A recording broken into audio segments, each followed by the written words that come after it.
जो जीता वही सिकंदर। मालूम नहीं ये मुहावरा किसने दिया होगा, लेकिन इसके शब्दों पर गौर करें तो ये मुहावरा गलत है। सच में तो सिकंदर जीता ही नहीं था, बल्कि हार गया था। जिस महान युद्ध में सिकंदर की जीतने की बात कही जाती है, उसमें तो वो हार गया था। उस युद्ध का विजेता पोरस था। सिकंदर पूरे संसार को जीतने का सपना लिए भारत आया था और एक के बाद एक लड़ाई जीतता गया। वह पूरे विश्व पर अपना कब्जा करना चाहता था।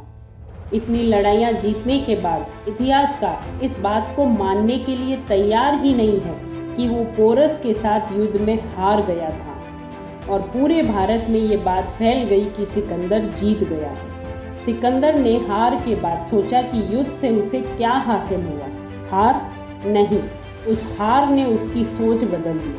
असल में उसकी जीत युद्ध हारने के बाद शुरू हुई। एक दिन सिकंदर बहुत बीमार हो गया और एक शाम मर गया।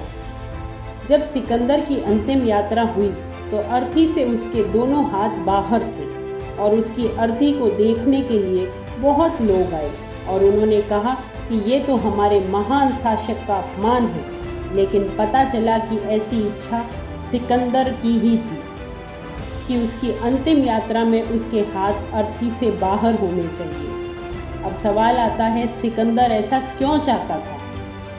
मरने से पहले सिकंदर की एक इच्छा थी जो उसने अपने एक दोस्त को बताई थी कि मरने के बाद उसके दोनों हाथ अर्थी से बाहर लटका दिए जाए, ताकि संसार देख सके कि सिकंदर इस दुनिया में खाली हाथ आया था और खाली हाथ ही जा रहा है।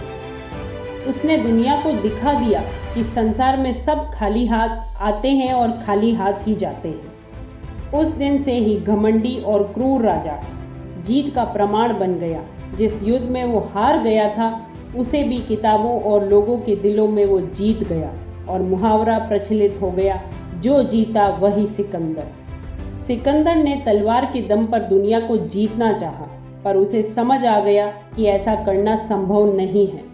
उसने दुनिया को विचारों के दम पर लोगों के दिलों को जीता। जो इस बात को समझ जाता है वो जीत जाता है, और जो जीत जाता है वो सिकंदर कहलाता है। इसलिए दोस्तों, मैं आपसे हमेशा यही कहूँगी, मस्त रहो, स्वस्थ रहो, व्यस्त रहो। हमेशा दीपिका को सुनते रहो। अगर मेरी कहानी आपको अच्छी लगी हो तो प्लीज़ मेरे चैनल को सब्सक्राइब करो और पास में लगे बेल आइकन को भी प्रेस करो।